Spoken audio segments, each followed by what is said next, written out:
Our job at DreamWorks is just to tell the very best story that we can. Technology is critical for the filmmaking process. To us, it's at the core of what we do.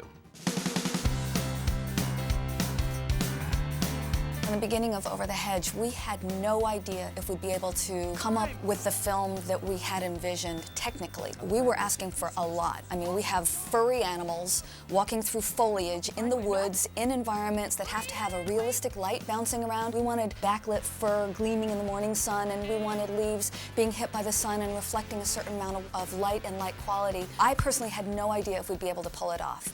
Tim Johnson, one of the directors of the film, had a vision in mind to make the computer-generated images look as if they've been exposed on film. There's a certain latitude that film has when it renders reality, and we had to kind of try to duplicate that. I come from a 2D background, and as a painter, we just paint it in. We just put the light there. And I get onto this film, and they're like, no, we don't just put the light there. It's a very complicated mathematical process. And I was panicked. You know, I thought, how do we do this?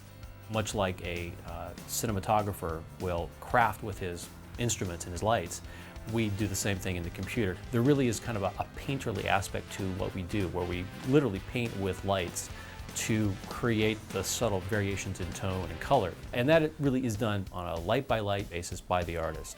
Each character is kind of caringly, lovingly crafted and lit in each shot. Lighting in this movie is, you know, unbelievable. When we finished our animation on the sequence and we started seeing the lighting dailies come back, you just watch it like... Over the Hedge is unique to other animated features in that we have more cute fuzzy critters than anybody. There's such an appeal to the characters. They are so lovable, they're so squishy. You want to take them home, you want to bury your face in them because they're so cute. Morning, Lou. Penny. Thanks. Hey, kids. One of the things that was really fun on the film was to really see what we could do to push the fur tool. The fur tools are essentially a tool that grows little strands of hairs.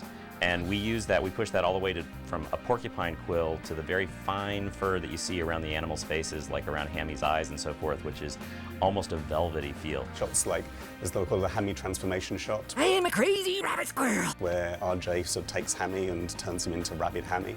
That's like a really difficult technical shot for us to do, with all sorts of changes of hairstyle and fur style happening in one shot. Hey, it's working! Behind you! I know, you're right behind me! Oh! The porcupines were difficult for every single department. There's a lot of detail there, a lot of quills to be surfaced, and they all have to be groomed appropriately, and they're long, rigid things that our eyes can see. With fur, we get a little grace period in that you can't always see what an individual hair does, but with quills, now every single mistake we make is really visible. Well, yeah, I'm okay with wazoo food there. No, you're not.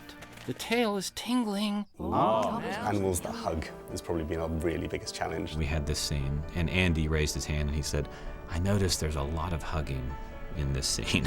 I was like, is this a problem? Is it too sentimental and sappy for you? Is that the issue? He's like, no, it's just complicated technically to do. Whenever you have like two characters that are interacting, we basically have to go in there and do lots of work. It was such a problem we actually had to give the animators a quota for how many hugging shots they could do within any one scene. It's a very sort of emotional film, and you know, it's an important part of what the characters have to do, but it made us wince every time another hugging shot came up. It's a lot of work. Oh, come here. Yeah, that feels good, doesn't it? One of the things that, you know, we use sort of on the back end to sort of do all the processing is what we call the render farm. It is a huge bank of machines, servers that basically take the artist's instructions and convert them into images.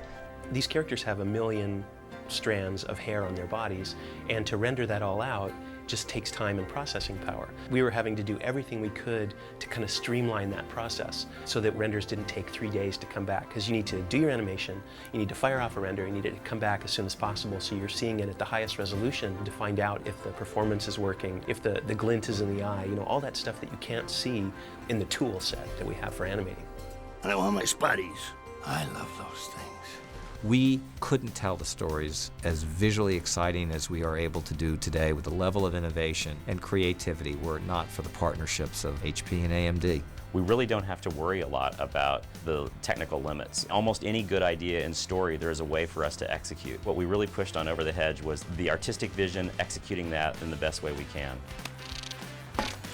We don't have the technical challenges holding us back anymore. We can tell epic stories now, and we can tell stories with a lot of technological complexity.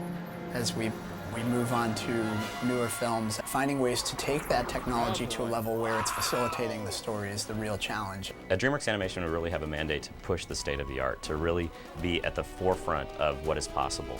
And that requires us to take risks. If we planned on finishing the film with the computing power when we start 3 or 4 years in advance, they wouldn't be state of the art. What is that? The great thing about Over the Hedge, and I think our future films, is that we are able to now facilitate the story in a way that the directors can tell whatever they want, because we're really capable of anything. This, my friends, is just the beginning.